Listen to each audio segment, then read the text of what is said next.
How's it, guys, and welcome to my channel. So I'm sorry this video is so late. My phone met gravity and it was absolutely shattered, and I had to start off all over again. I was working on my video for like 3 days. I was on the last edit and my phone just slipped out of my hand and it is now crushed. So I'm using this device and it's not the best, but we'll see how it goes. So I want to start off by thanking you guys for giving my videos a view. You guys are wonderful. I also want to thank the guys who tried to help me with the Compass app. Unfortunately, I cannot find a compatible one, so I'm gonna have to go for a real life one. Today's video is going to be a continuation or part 2 of Nothing in Science Happens All of a Sudden. So in part 1, I left off at Einstein, but before I get to him, I have a small little problem that I have to address. I always hear flat earthers say that Einstein was forced to come up with his theory of relativity when a certain experiment failed, and I have to reference the Michelson-Morley experiment here. So firstly, there is a flat earther who thinks that Michelson-Morley is one person, and then for some reason flat earthers have got it into their heads that Michelson and Morley set out to prove a stationary motionless earth. But they are so wrong that we can't even say you are wrong. So Michelson and Morley hypothesized that the earth and light must be moving through a medium, and they named that supposed medium the aether, and they set out their experiment to try and detect this aether, and unfortunately for them, they were unable to detect this aether, and flat earthers misinterpret this as a motionless stationary earth. So Einstein started his research in 1887, and he published his paper on the theory of general relativity in 1915. So obviously Einstein wasn't the only one working off the theory of gravity.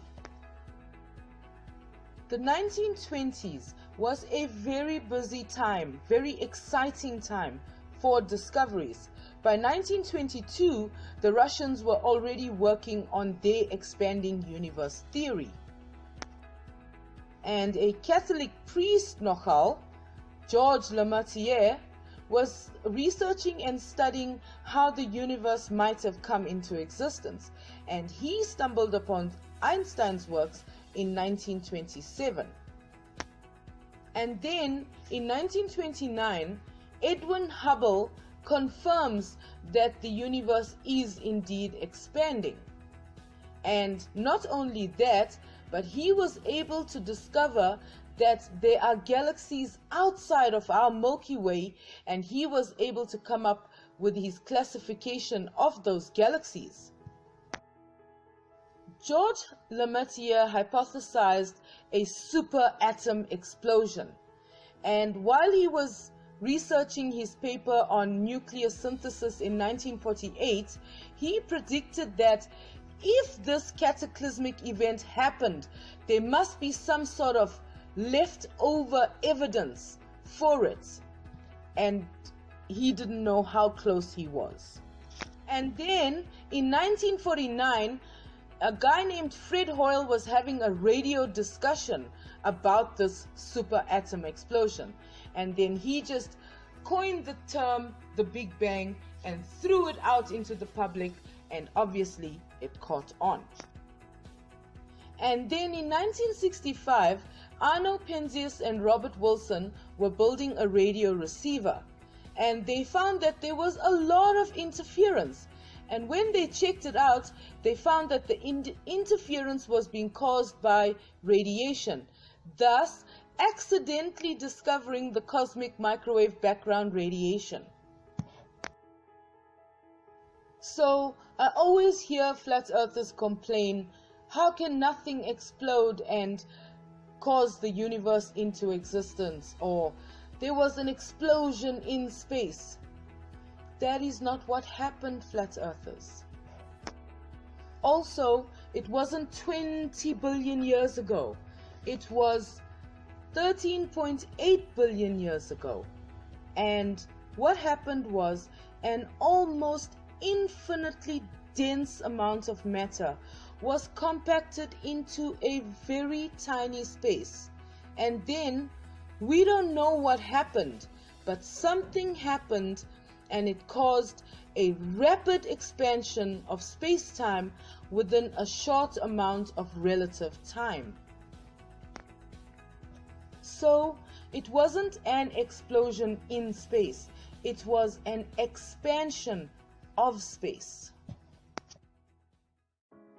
You know how flat earthers tell us to do your own research, open your mind?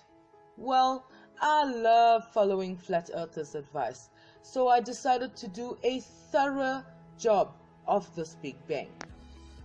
So, something caused the initial rapid expansion, and from 0 to 10 to 43 seconds is known as the Planck epoch, whereby gravity was the dominant force. And then from 10 to 43 seconds to about 380,000 years is known as the photon epoch. At this stage, basically free electrons, protons, and neutrons were constantly slamming into each other.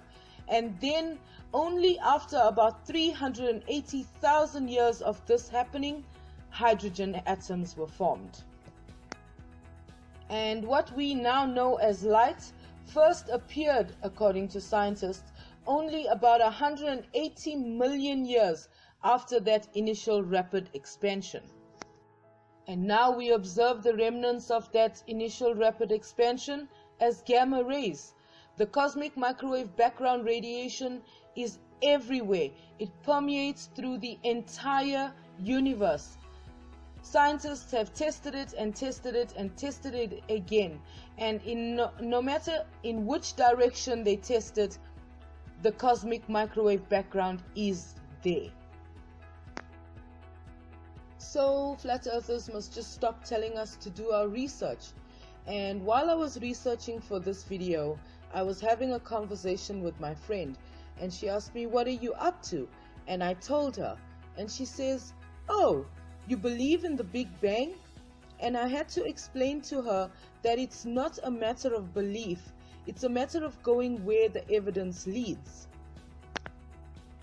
So guys, I hope that you enjoyed this bare basic breakdown of this very intense topic.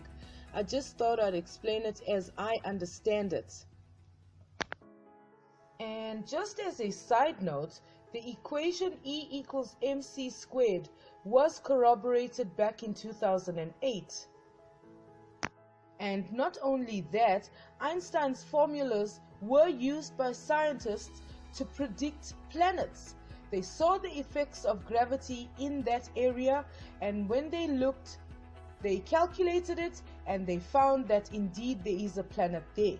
And then earlier this year, we saw the amazing fate of all those scientists mapping out a black hole. And what I found out while I was researching for this video is that all gravity is a distortion of space-time because objects are attracted to each other. So what gravity is not something we can see, but something we can see the effects of. I hope you guys enjoy the equinox coming up on 21 September, spring in the southern hemisphere. I am so happy, but the temperature has already risen to 31 degrees. So I will see you guys soon. Enjoy. Bye.